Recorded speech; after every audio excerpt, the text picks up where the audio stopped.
An artistic kind of a boy. Brian Bristles was an artistic kind of a boy. He looked at everything as though it were a beautiful painting, and, in the blink of an eye, he could paint anything at all, filling it with magic and color. One day, Brian and his grandfather went to spend a weekend at the palace of the Marquess of Castling. The Marquess was an old friend of Brian's grandfather, and was a very famous chess player. When they arrived, Brian went into a large room and found a lovely chess set, totally hand-carved, and with its own marble table which acted as the board. This chess set caught Brian's artistic eye. However, he felt that these pieces were too uniform.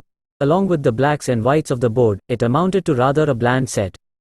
So, that night, paint box in hand, he tiptoed from his room to the chess room. There he spent the night painting each piece in the most colorful way.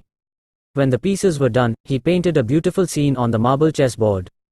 Brian hoped to use his art to really surprise his grandfather and the Marquess.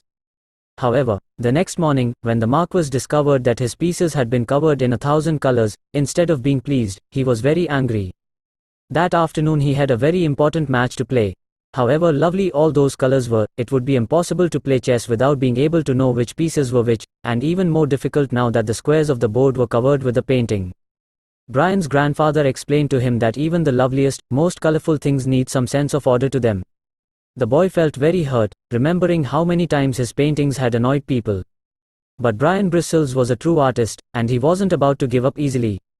A little while later he went to his grandfather and the Marquess, and asked their permission to rectify what he had done to the chess set.